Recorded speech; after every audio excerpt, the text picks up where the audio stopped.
Selamat siang. Saya Marianus Galuh. Pada kesempatan ini saya akan mewawancarai Ibu Kepala Sekolah SDK Lodoniki tentang pengambilan keputusan berbasis nilai-nilai kebajikan sebagai pemimpin. Jadi, baik Ibu, selamat pagi. Pagi. Apa kabar Bu hari ini? Baik. Baik. Jadi Ibu siap untuk saya wawancarai pada hari ini? Baik Bu. Yang pertama Ibu, bagaimana selama ini Ibu mengidentifikasi kasus-kasus yang merupakan dilema etika atau rujukan moral, Bu? Baik, terkait istilah dilema etika atau bujuk moral, Ibu kurang familiar dengan istilah tersebut. Namun, ketika menghadap masalah yang bermacam-macam di sekolah, Ibu selalu berusaha untuk memahami dulu akar permasalahannya, supaya tidak salah dalam membuat keputusan. Ibu harus bisa mengidentifikasikan apakah ini masalah biasa, diselesaikan secara musyawarah, secara kekeluargaan, atau melibat ranah hukum. Baik. Terus selama ini bagaimana Ibu menjalankan keputusan pengambilan di sekolah Ibu, terutama untuk kasus-kasus di mana ada dua kepentingan, Bu, yang sama-sama benar atau sama-sama mengandung nilai kebajikan, Bu? Jika kepentingan sama-sama benar, maka Ibu akan melihat apakah nilai kebenaran itu untuk pribadi saja atau personal individu atau untuk orang banyak.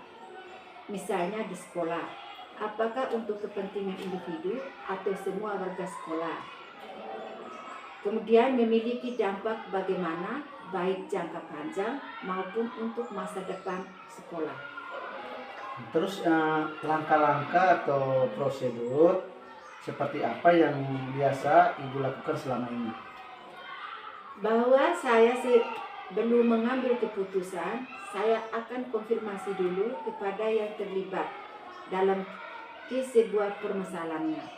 Saya harus mendengarkan tidak hanya dari satu orang saja, tapi juga dari orang lain. Misalnya, ketika saya mendengar kasus murid di sekolah, saya tentu akan bertanggung jawab dengan siswa yang melihat ketika terjadi masalah. Bertanya kepada guru yang bersangkutan, supaya saya mendengar kejelasan permasalahan. Baru saya membuat keputusan. Baik. Terus hal-hal apa saja yang selama ini dianggap efektif dalam pengambilan keputusan pada kasus-kasus dilema etika? Setiap masalah pasti Ibu akan melihat dulu akar permasalahannya. Kemudian bertanya kepada pihak-pihak yang terkait. Kemudian Ibu juga berdiskusi dengan orang lain untuk selanjutnya beraktivitas objektif untuk membuat keputusan. Baik Ibu, terus hal-hal apa saja yang selama ini merupakan tantangan dalam pengambilan keputusan pada kasus-kasus dilema etika? Semua keputusan yang menyangkut banyak pihak pasti tidak akan membuat semua merasa puas. Pasti ada saja yang tidak suka, tapi kita jangan sampai kalah. Selama keputusan yang kita buat sudah mementingkan banyak pihak, benar dan dapat dipertanggungjawabkan. Jadi tanggung jawab justru ada pihak-pihak yang tidak suka. Tapi namanya manusia, pasti ada saja yang tidak suka. Terus apakah Ibu memiliki sebuah tata kelola atau jadwal tertentu dalam sebuah penyelesaian kasus dilema etika, atau memiliki sebuah jadwal untuk menyelesaikannya, bentuk atau prosedur seperti apa yang dijalankan? Beliau menjawab bahwa tidak ada jawaban khusus untuk menyelesaikan kasus. Kalau masalah yang kecil dan harus saat itu juga diputuskan, maka dibuatlah keputusan pada saat itu juga. Kalau masalah yang berat, melibatkan banyak pihak, tentu tidak bisa diselesaikan hari itu juga. Tetapi bisa besok, yang penting tidak membuat masalah berlarut-larut. Terus Ibu, adakah seorang atau faktor-faktor yang selama ini mempermudah atau membantu Ibu dalam pengambilan keputusan dalam kasus-kasus dilema etika? Biasanya ibu akan berdiskusi dengan pengawas sekolah jika katanya ke dinas. Kemudian Pak Amin selaku komite sekolah. Ibu juga sering berdiskusi dengan suami ibu yang sama-sama kepala sekolah, juga dengan teman-teman guru di sini. Baik Bu, jadi dari semua hal yang telah disampaikan, ini terakhir Bu, pembelajaran apa yang dapat Ibu petik dari pengalaman pengambilan keputusan dilema etika Bu? Dalam pengambilan sebuah keputusan tidak perlu terburu-buru, harus hati-hati, harus bisa berefektif. Ini misalnya apa, kemudian baru mengambil keputusan. Tentu kita bisa berkolaborasi dengan pihak lain yang bisa mengatasi permasalahan yang sedang dihadapi. Baik Ibu, jadi sejauh dengan saya, terima kasih Ibu waktunya. Terima kasih. Baik, selamat siang. Jadi saya Marianus Galuh, CGP Angkatan 10 akan mewawancarai Ibu Kepala Sekolah SDI Managa tentang pengambilan keputusan berbasis nilai-nilai kebajikan sebagai pemimpin. Selamat pagi Ibu. Pagi. Apa kabar Ibu hari ini? Kabar baik. Ibu Sehat dan luar biasa. terima kasih Ibu. Siap saya mewawancarai Ibu? Siap. Baik Bu. Jadi yang pertama, selama ini bagaimana Ibu dapat mengidentifikasi kasus-kasus yang merupakan dilema etika atau rujukan moral? Baik. Saya akan mencari tahu nilai-nilai atau kebijakan apa yang terdapat dalam kasus tersebut. Lalu saya melihat dari sudut pandang moral dan hukum. Apabila kasus tersebut melanggar hukum, maka sudah tentu benar lawan salah. Namun, jika masih bisa dikatakan benar lawan benar, masalah tersebut adalah dilema etika. Baik Bu. Terus selama ini bagaimana Ibu menjalankan pengambilan keputusan di sekolah, terutama untuk kasus-kasus di mana ada dua kepentingan yang sama-sama benar atau sama-sama mengandung nilai kebajikan?